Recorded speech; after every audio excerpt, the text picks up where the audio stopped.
Hey, you're watching Love and Film. Today we have a good guest. His name is Paul Santoli, and Paul is a movie maker. He's a filmmaker, he's a director, he's a writer, and he also stars in his own stuff. And the movie he's made is called Because of Mika. Now, if you're a fan of movies like Jim Carrey's Liar Liar, you'll like Because of Mika. It's a similar kind of wacky concept of you experience one thing, but no one else can understand what's going on. Basically, the story is this man, played by Paul, can see a dog called Mika, but no one else can. Very cool concept. Can't wait to talk to Paul, so without further ado, let's get into the interview. Can you hear me okay? I can hear you. Can you hear me? I can hear you very, very good. My name's Jamie, by the way. I know it says Chris, it's just someone else's Zoom. It's a pleasure to meet you, man. Paul Santoli. You are, of course, a director, you're an actor, and you are a writer. I've recently watched Because of Mika, and being a dog lover myself, it was great, man. I loved the film, it was cool. And it was just something different, too. It reminded me like Liar Liar, stuff like that, where it's a concept of something the main character can see that other people can't, and it was very cool. What can you tell us about the film? Yeah, to be honest with you, I didn't like where Hollywood was going with projects, and I think as an actor, you're kind of banking on, one day Hollywood will write the script and they'll just call me and say, "Hey, we need Paul for this," and that doesn't happen. So I'm a big fan of Sylvester Stallone too, and I think that he kind of hustled and did what he had to do, and I found a writer, and this guy Cooper Tomlinson was a great kid and still a great friend. And in 11 days, we were able to get a script together. We drank a ton of coffee and had a lot of donuts, and we did the dance. And yeah, through that, I just kept obtaining things we needed to get it done. I attached a team. I called some friends that were actors and cast, and got some free locations. And I would leverage the favors we had to get the next favor from strangers or XYZ. And yeah, it was this incredible journey. And yeah, I mean, I know it says like I wrote, directed, and produced, but I think in the independent world, something that's really cool is you have a lot of people that are so passionate about the filmmaking process that everyone is working with no ego, no pride, and complete humility. And that's what you're seeing with this movie, and that's why it worked without the $1 million budget. Yeah, man, it did. And funny you mentioned Stallone. I mean, probably the best person to talk about when talking about starting up, wanting to make your own movie and star in it. I mean, they offered him something like 250K not to be in Rocky. Could you imagine Rocky without Stallone? I can't, you know. Your movie, there was no shot lists, there was no permits. Apparently, the cops came onto set 4 times, and you talked your way out of all of them. And even the last cop gave you his business card. What was it like? So, to be honest with you, my pitch was the first three cops. We shot the opening scene in Van Nuys, in California, but the rest of it was Long Island because I had to throw my homies in the beginning. And when cops would come on set, I actually use this like I think for like beginning filmmakers, the big thing is like they think telling people like, "Hey, I'm making a movie" is their angle. For me, I did the opposite. When a cop would pull up, I kind of use this, "Hey, I'm trying to get into Juilliard.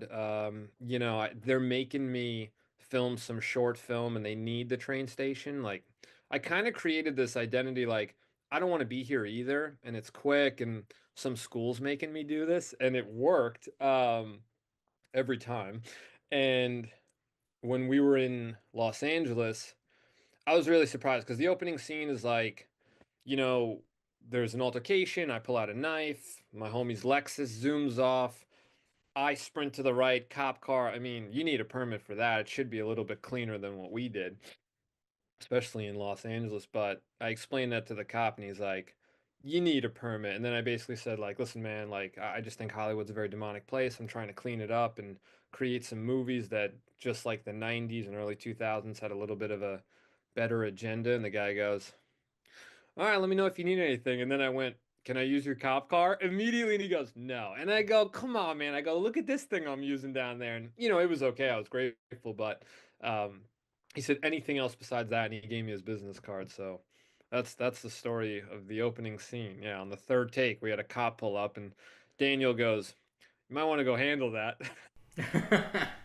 Dude, I can't imagine that, but it's. I'm glad you talked your way out of it because I think sometimes, you know, if you just talk to people, tell them where you actually are coming from, it will be okay. You know, I'm glad that worked out. Now, in terms of you as a person, where did your filmmaking journey begin? Or were you always into films as a kid? Did you always have a camera on you?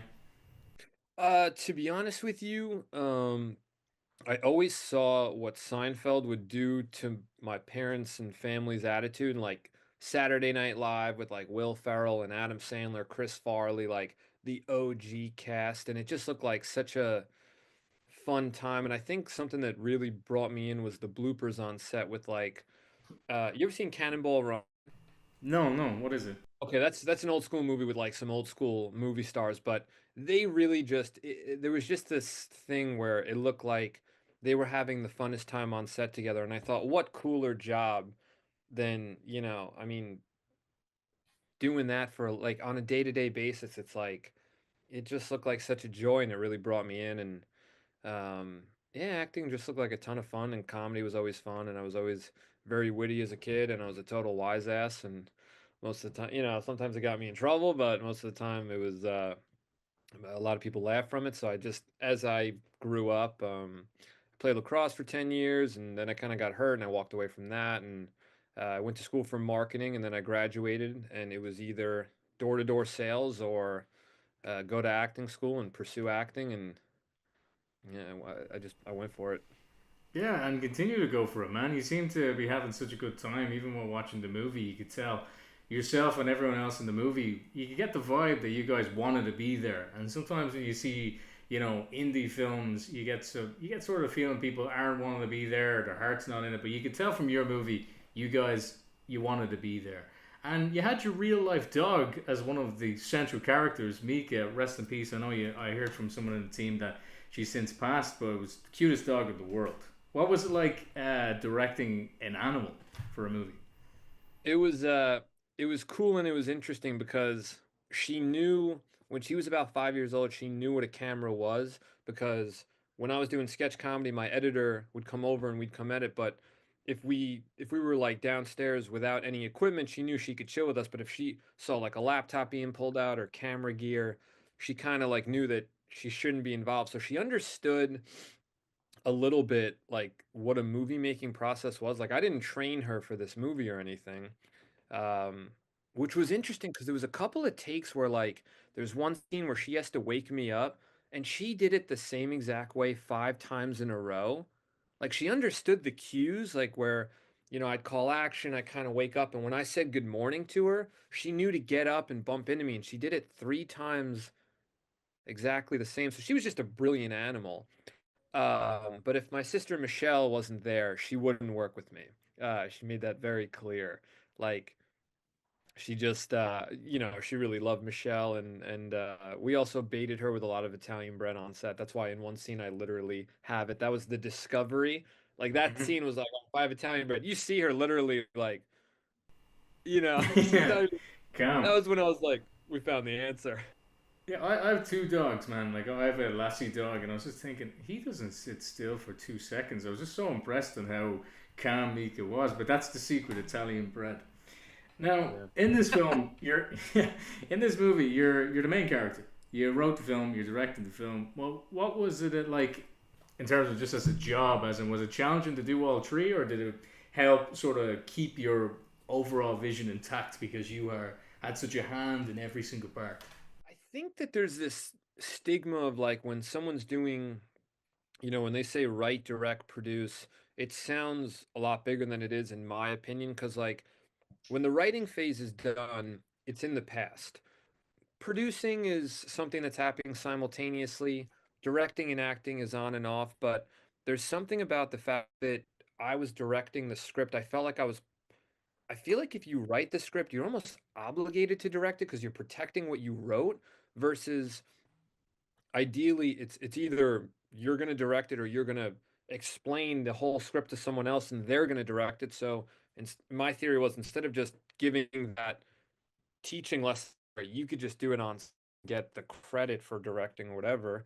I mean, I just took it from a logical point where I was like, well, if I wrote this, I probably, with Cooper, I probably understand it the most, thus I should be the one. I almost felt like it was a moral obligation. Um, but something Richard Cutting said, he played Andy in Because of Mika. He goes, something that's cool is he goes, you have so much going on behind the scenes and so many responsibilities that you're not really overthinking any of the acting beats because you're too busy to be like, I got to go in and say this perfectly. And it's true. I had so much going on to the point where the acting was like, time out. And I'd go hit it and come back and be like, all right, so we're in Long Island City tomorrow, like 8 o'clock. Like, so that was, it was bittersweet, but at the same time beneficial to the role, I think. Yeah, and you and Cooper, you said, who wrote the film with you, right? Yeah, yeah. 11 days, as in the whole thing, 11 days. Yeah. Wow, that's impressive because there was a lot of scenes and a lot of heavy dialogue scenes too. Was that a challenge? Yeah, to be honest with you, the story behind the script was I wrote like 30 pages. They were kind of beat up, and I had a proof of concept, a 5 minute video. And then Cooper showed me a script he wrote with another friend, and I've never met someone that could write a movie before. So I just simply pitched him. I go, watch this, read this. Do you see something there? And he's like, yeah, let's roll some dice on it. So on the first day, he writes something. He looks at me and goes, and I go, because from my perspective, I just want a script in my hands. I'm like, fuck this, like just anything, I'll make it happen. So we wrote 5 pages a day, and we knew to stay consistent on it and never take a day off, even if it was 3 pages here, 4 pages here. Let's keep going. And on the fourth day, he comes in and he goes, he shuts the door and he goes, shut the F up. I know how it's going to finish. And he talks for about 2 minutes. I think I heard half of it, but all I knew is he knew how it was going to end. And I just went, great, let's write it down. Like, I knew that I think these writers think like this to be the first, version has to be perfect. And for me, I was like, I just need a tangible thing, like phase one, A to Z. Doesn't have to be perfect. Let's do it. But through the grace of God, it was perfect. It was a really great script. We made small changes before we shot it, but something that was cool was like when it came to structure and plot, he kind of took the lead on that. And then when it came to like some specific dialogue and um, yeah, what people would say in those moments, how they would speak, he kind of let me take the wheel on that, and we kind of trusted each other when we knew it was like no, no, no, no, and it's like no, that won't happen yet, and it's like he would talk a little more gangster, you know what I'm saying? So we, it was just a beautiful, fun 11 days, man. It was cool. Yeah, and the movie I think really worked just in terms of its heart, man. Like Paul, there was so much heart in the movie. I mean, I was even getting emotional. I won't spoil the any ending for anyone who hasn't seen it, but anything to do with loss and the real reason why Mika was there and stuff. I was like, wow. So fair play to you and Cooper coming up with the story. It was very good. Now, for the beginner filmmakers, making a movie, there's a lot of things that aren't clear, like location scouting, where you film, if you want to do indoors, or like in your movie when they were in the restaurant and stuff like that. How do you go about getting locations if you're starting out? To be honest with you, I mean, I think a good tip for first time filmmakers is trying to keep these first stories like lean on the narrative and not the explosions. You know what I'm saying? Like, excuse me. Um, there was a lot of stuff that could be compromised. Instead of filming here, we could film there, and keep it as simple as you can. And that was my hometown, so I knew the pizzeria is actually where I used to work and deliver pizzas before I moved to Hollywood. So I go, Oh let me go wow, there. Yeah, yeah, Christini's. Yeah, yeah. I was working there for like 5 years. that must have been kind of meta, right? As in you were just you have memories Yeah, there, and now you're making a movie there. yeah. Well, Joe made a joke because I told him I was going to go to Hollywood. And he goes, well, if all fails, man, he goes, we'll film a sitcom here or something. And then 2 years later or 3 years later, COVID or whatever, and come back and I go, well, I'm actually going to take you up on that offer. Um, Nice, man, nice. That must have been so cool. Yeah, it was cool, man. It was cool. It gave me closure on that place, and you never know the purpose of going to certain places. But I would leverage, I would get Christini's and then go next door, get those two, go to the next one, be like Massapequa Diner. Hey, I have Christini's, I have this, and I have the liquor store. Can we film here? And I put them on a little bit of a guilt trip, and they're like, all right, because I don't want to say no to this guy. And then you go get the catering hall, because that, whatever I thought was the hardest, I was like, we'll go there last. Yeah, Yeah. If you are enjoying this show, why not leave a review on Apple Podcasts? Believe it or not, really helps out the show. If you want to help out the show further, we also have a Patreon. And if you subscribe to our Patreon, a little goes a long way. We have exclusive content there that can help you in becoming a filmmaker. Yeah. What was it like having so many actors on set too? I mean, you have, at least over 10 people you see in the movie, different actors and stuff. Was it hard as, say, beginning filmmaker to have that kind of responsibility, to be telling people what to do, to, accommodating people's schedules and stuff like that? Yes. No, it was, I was talking to, I think I was on like my second to last day or something, and I was talking to this guy Nelson. He was doing some grip work or gaffer work. But I go, it's my first movie, and I decided to use 19 actors and a dog. I go, that was a great little push. I was like, I should have just did Reservoir Dogs with five actors in a garage for 90 pages. But yeah, it was interesting. It was like I would take the preliminary schedule and put it on a big table, and you're playing puzzle pieces and you're texting people availability. But with day players, um, like Randall the landlord, had him on set one day. Vincent Ticali, who played the priest, one day. And I would kind of organize like, okay, we're at Gino's apartment Tuesday, Wednesday, Thursday. Let's wrap Randall. Let's wrap the priest. Let's wrap Danny. So yeah, it was intricate. I'm not gonna lie to you, but I it just pays off to have so many people popping in, like just like these Adam Sandler, uh, you know, Big Daddy and Mr. Deeds and They're his best movies. Big Daddy is one of yeah. my favorite films of all time, man. It's just that court scene at the end is just so powerful. And people overlook that too with Adam Sandler. They're like, Adam Sandler movies, they're whatever. But they're like, I mean, a lot of them are very, very good. Would that be a big inspiration for you?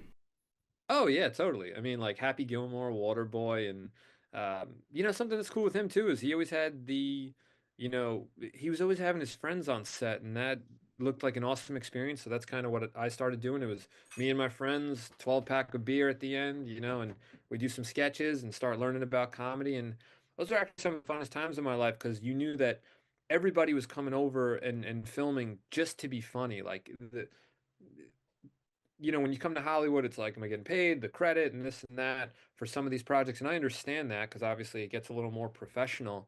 Um, but something that was really interesting in the beginning when I was starting to do these sketches was, yeah, man, it was just me and my buddies, and nobody wanted anything from anyone, and we were just kind of winging it. And I feel like Sandler almost took that idea and got it to a professional level, which is so cool, which is something that I'm trying to do, even with my next movie, We Want the Virus. It's a very modern day Dumb and Dumber, and I mean, the cast and crew. It's the best team I've ever worked with. I've had such a fun time doing this, and it's going to be a very competitive comedy.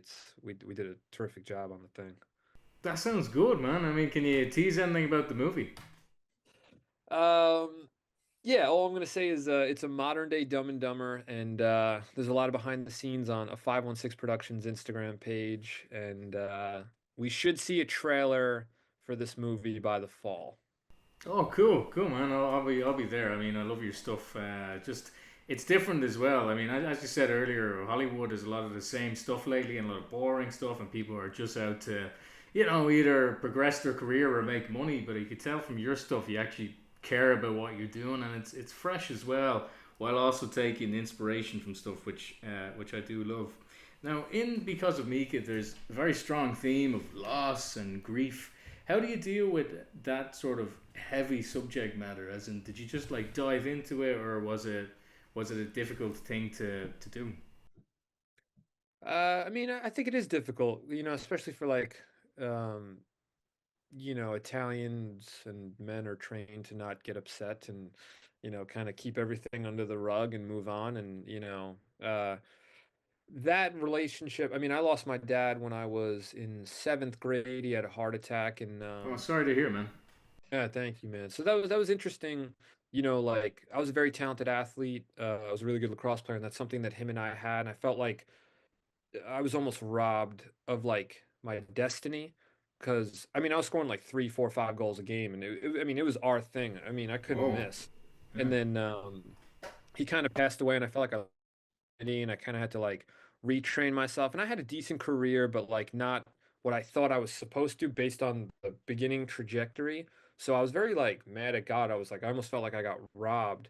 And, I think as you get old, more wise, the interesting thing about loss, I mean, something else too is I had five siblings. I had two brothers, two sisters. I'm one of five, and both my brothers passed away as well.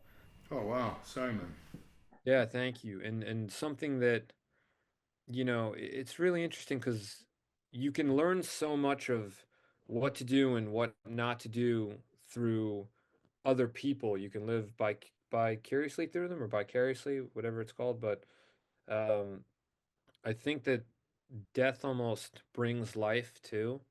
Um, and I think in the beginning we think if you lose someone, like it's this completely negative thing, but I think God has this, I know God has this big plan of, what's going to happen. And there's been in a weird way, so many positive things that has happened through through those things happening in life. And, um, something I take pride in as a man is even though these things have happened and people know about these things, I still try to do the right thing and be a good person and, lead the way and hopefully inspire people to do the right thing. And, I don't think that I know people have rough breaks and stuff, but I don't think that any event, or for me, I'm not going to let any event justify like giving up or feeding into temptation and, doing the wrong thing. And I think that's, I think that was one of something God wanted to use me for. It's like, okay, this kid lost his dad at a young age. He lost both his brothers. I'm Italian, so there's some other things that happen behind the scenes. It's, you'll see it in a movie one day. What happened to the effing Santolis? But I just try to fight the good fight and do the right thing. And through doing that, I think God has given me, especially with Because of Mika, so many cast and crew members. I mean, they were coming on, discounted prices, half of them for free. They just wanted to make it happen. And I really try to focus on being a good person. And I think that through that, people want to be a part of something, that's really good too. And I'm rambling a bit, but I think that that's kind of the mission of 516 is to create a safe And environment. 516 is your production company. Yeah, because I'm from Long Island, so that's my area code. Oh, cool. Okay, that makes sense. Yeah, I used to lay bricks and used to be Santoli and Sons. Oh wow, yeah. My parents do something similar with bricklaying in Ireland and stuff like that. And dude, thanks for sharing that with me, man. I mean, Irish dudes are the same. It's getting emotions out like that sometimes can be difficult, and it's hard to talk about. Like I'm one of seven kids, big family too, and I can't imagine something like that level of loss. So I'm truly sorry to hear that, and thanks for sharing it. Of course. Yeah, it's something that I almost hid for a really long time. I wasn't embarrassed by it, but I don't know, like something about my whole hometown knew, and I feel like I had this preconceived notion of like what's going on at that house type shit. And I almost feel like I wanted to become a successful actor just to kind of clean the identity of like my childhood and my past and stuff. Yeah. And, I think that through this whole journey of growth and development and yeah, I don't know. For some reason, I tried to like not tell people about it, but now it, I don't know. Now I feel like by telling people, I can help them more because if they have something Yeah. that they're, kind of stunned about or frozen about or something haunting them, I could, maybe I could be the example of, yeah, I mean, I went through X, Y, Z, and not that mine is worse. I think there's so many people going through worse shit than me, but let me use what happened to me and I can relate to you. And that's kind of what Because of Mika is too, because Gino had a bad relationship with his dad and you know, uh, there's there's an important message about it in the movie. Yeah, and dude, you're taking ownership of your own stuff, and you're using movies as a way of expressing how you feel. And if anything, that's a super healthy way of dealing with emotions, man. I mean, there's a lot more unhealthy ways of getting emotion out. So Yeah. turning it into a beautiful film about a loss and a dog that's no longer with us and stuff, it's a good way of dealing with it, So keep doing what you're doing. Thank you. Yeah, it was very it's very therapeutic, to be honest with you. Like to be honest with you, I don't see a therapist. I mean, to each their own, but I listen to preachers a lot on like YouTube and read the Bible and but yeah, something that I think some actors feel like they got to like give that performance to the public, but for me like I some scenes are selfish. Like I do this the way I do it, and if the audience takes it, great, but if not, but like the scene with my dad is completely improv. That was the first take. Wow, I never would have guessed that at the very end. Crazy. As in, Unscripted. it came so natural as well. That makes sense why it was so natural. It was on the spot. And the other actor was improvised as well. Yeah, that was Paul Morrow, and he is a therapist in real life. And right Ah, before the scene, he got to set, and I didn't talk to him all morning. We kind of avoided each other. And right before the scene, I said, "We don't know anyone." And I go, like, as if like, don't do this whole theatrical BS. Like I was like, this is one man talking to another man about something that happened before, and I go, we don't know no one nothing. And that was the next take. wow. Dude, I mean, maybe that's a lesson for people starting out too. Sometimes take a risk with it. You don't need to have everything so as it is on paper, you know? Now, Paul, I want to be respectful of your time, and I know because of our round we started a little bit later, so I won't keep you here all day. The next part of the show, we talk a little bit about rapid fire questions. I'm just going to ask you some random things as quick as you can, see if you can answer them, okay? So, what would be your dream role? Um, Redoing Transformers, playing Sam Shia LaBeouf? Witwicky. Ah, cool, man, nice. I love the first two Transformers. That's very cool. Gold. Now, are you on set early or are you fashionably late? Oh, too early. I'm always early. That's good. Being early is good. What is a line you'll never forget from one of your own things? It's not a product. You can't just buy it on Amazon fucking Prime. You'll see that in the next movie. Cool, man. Would you rather do the monologue written down or, we just talked about this, improvisation? Always improv. Nice. What is your biggest on-set pet peeve? Airplanes. Yeah, that would make sense, especially being in the US. I'd say it's every 2 seconds you're hearing something. In Encino, 2 days ago, there was 31 in 3 hours. Oh my god. How do you deal with it? How do you deal with it? Who is your acting idol? Shia LaBeouf. Shia LaBeouf, great actor.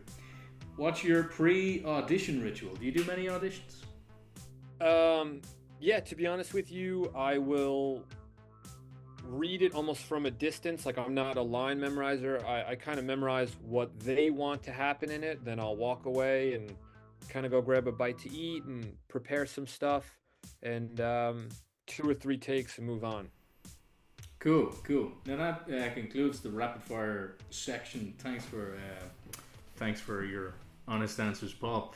Now, we usually ask a similar question at the end of these interviews, just a general sort of bit of advice for anyone starting off who are doing what you were doing, which is making movies.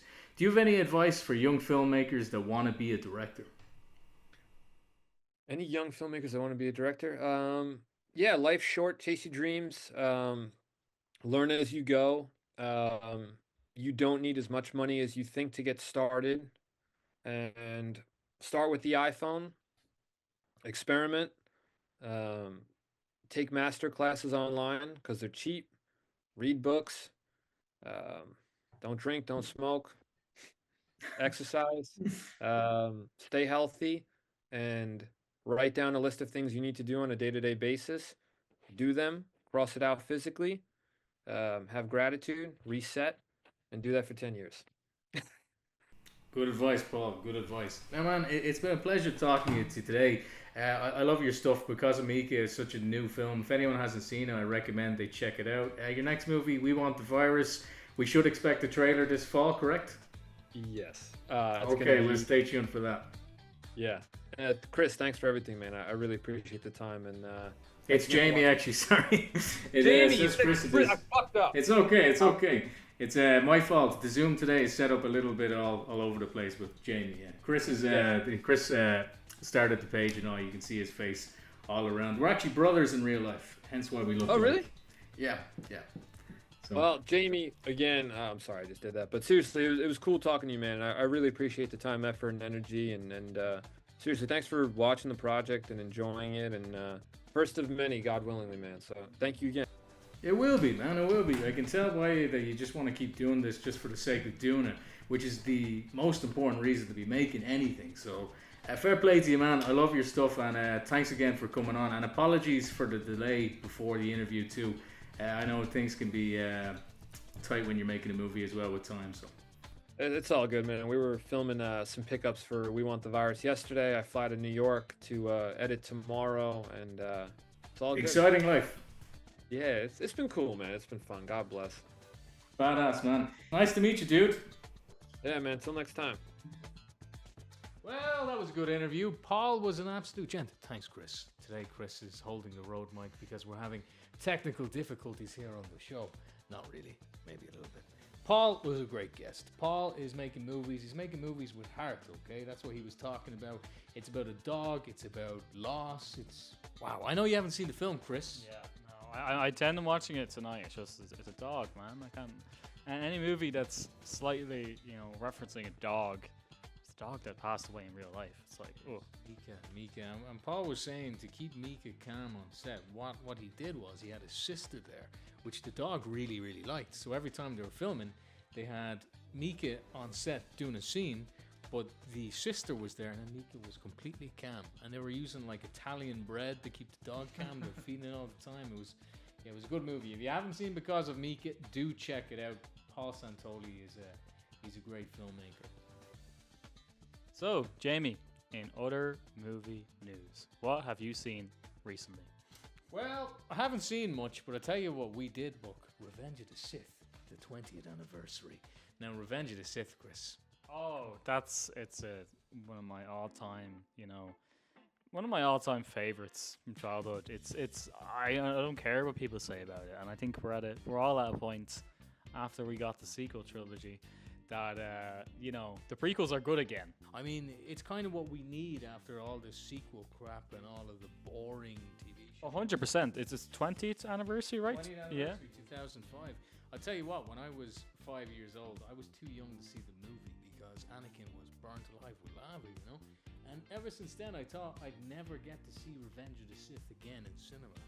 But now I can. Yeah, you can. Now you can experience it. I remember I seen Phantom Menace in the cinema in 2012 for what anniversary was that? I can't remember how many years. 99. So it wasn't an anniversary. It was that thing that George Lucas was doing where he wanted to every year bring out another Star Wars film, beginning with Phantom Menace. But then when Disney acquired Lucasfilm, that was thrown in the bin. But now it's happening again. Okay, so it did come out though for its anniversary. I think it was last year or the year before. It was back in Irish cinemas. I don't know about across the globe now, but. Revenge of the Sith though. I'm excited.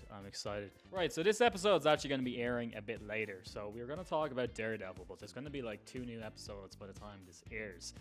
What I've been watching recently, because obviously we got that big Avengers Doomsday cast lineup. Yeah, man. Did you see the picture of Downey with the, episode 8 Luke? Yeah. I think that's a leak, but I seen it, and then I decided, I want to rewatch some early MCU movies on my weekend. So I ended up watching Captain America: The First Avenger, Iron Man 2, and then I stopped because I just didn't want to watch the rest of them. That's just like they're kind of just nostalgia. Those early. It makes sense, man. And one thing I never was able to comprehend is a lot of people hate Iron Man 2, and I never understood why. Iron Man 2 is a brilliant film. I know Mickey Rourke is a little bit weird with his whole it's very boring and weird, but other than that. You mean his impression? You mean when he said, "I want my bird. I want my bird." Iron Man 2 is great. Sam Rockwell dancing with his cool charisma as Justin Hammer. You have Scarlett Johansson's first appearance as Black Widow. Okay, something else we have to talk about. I seen the Minecraft movie. I don't know. For a page called LOVEWe Film, I seen a film that's not even You wouldn't even consider it to be called a film. No offense. No offense. What do you think of this chicken jockey thing where they're just trashing cinemas? I literally was in a cinema. Notorious. Yeah. So I was in a cinema with my friends, and the cinema was full of people our age. Not even like children. There was a little bit of children, but it was mostly families.